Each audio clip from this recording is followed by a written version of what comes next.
Her her Mahadev my YouTube family. मैं आज अपनी इस वीडियो में आप लोगों के लिए विनायक चतुर्थी व्रत की कथा और उसका क्या महत्व है वो लेकर के आई हूँ।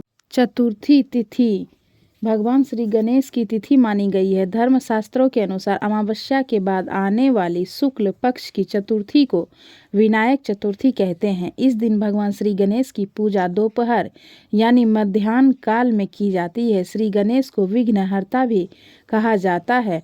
वे सभी दुखों और कष्टों को हरने वाले देवता हैं, इसलिए भगवान गणेश को प्रसन्न करने के लिए विनायक चतुर्थी का व्रत किया जाता है। विनायक चतुर्थी की व्रत कथा के अनुसार एक समय की बात है, भगवान शंकर और माता पार्वती नर्मदा नदी के निकट बैठे थे। वहां माता पार्वती ने भगवान भोलेनाथ से समय व्यतीत करने के लिए चौपड़ खेलने को कहा। भगवान शंकर भी खेलने को तैयार हो गए, परंतु इस खेल में हार जीत का फैसला कौन करेगा, यह प्रश्न उठा। इसके जवाब में भोलेनाथ ने नर्मदा नदी के निकट से कुछ तिनके को एकत्रित किया और एक पुतला बनाया। उसकी प्राण प्रतिष्ठा कर उससे कहा, बेटा, हम चौपड़ खेलना चाहते हैं, परंतु हमारी हार जीत का फैसला करने के लिए कोई नहीं है, इसलिए तुम बताना कि हम इस खेल में कौन हारा और कौन जीता।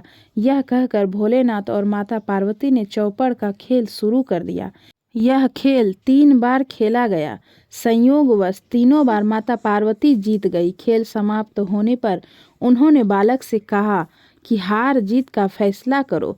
तब बालक ने महादेव को विजयी बता दिया। यह सुनकर माता पार्वती क्रोधित हो गई और क्रोध में आकर उन्होंने बालक को श्राप दे दिया। बोली, तुम्हारा एक पैर टूट जाएगा और तुम कीचड़ में पड़े रहोगे। ये सुनने के बाद बालक ने माता से माफ़ी मांगी और बोला, माता, मैंने अज्ञानवश ऐसा किया है, किसी द्वेष से नहीं। तब माता पार्वती ने उससे कहा, इस स्थान पर विनायक चतुर्थी के दिन गणेश पूजन के लिए नाग कन्या आएगी। उनके कहे अनुसार तुम भी गणेश पूजन करना, ऐसा करने से तुम मुझे प्राप्त करोगे। ऐसा कहकर माता पार्वती भोलेनाथ के साथ कैलाश पर्वत पर चली गई। 1 वर्ष बाद उसे स्थान पर नाग कन्या आई और उसने श्री गणेश की व्रत की विधि बताकर उसे बालक ने 21 दिनों तक लगातार गणेश जी का व्रत किया, जिससे प्रसन्न होकर उन्होंने बालक को मन वांछित वर मांगने को कहा। तब बालक ने कहा कि विनायक जी, मुझे इतनी शक्ति दे दीजिए कि मैं अपने पैरों से चलकर अपने माता पिता के पास पहुंच जाऊं। बालक को यह आशीर्वाद विघ्नहर्ता गणेश जी देकर अंतर्ध्यान हो गए। इसके बाद बालक कैलाश पर्वत पर पहुंचा और वहां पहुंचने की सारी कथा अपने महादेव को सुना दी।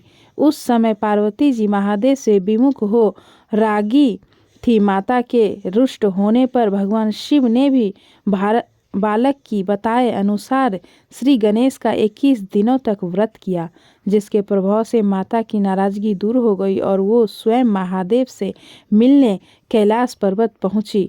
वहां पहुंचकर उन्होंने शिव जी से पूछा, आपने ऐसा कौन सा उपाय किया जिसके फलस्वरूप मैं आपके पास आ गई। तब भोलेनाथ ने विनायक चतुर्थी के बारे में माता को बताया।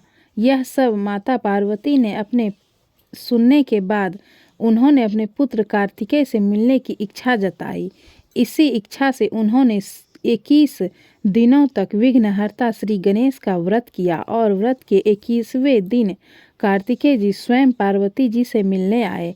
कार्तिकेय जी ने यह व्रत विश्वामित्र जी को बताया। विश्वामित्र जी ने 21 दिनों तक यह व्रत कर गणेश जी से जन्मों से मुक्त होकर ब्रह्मा ऋषि होने का वर मांगा और गणेश जी ने उनकी यह मनोकामना पूर्ण करी।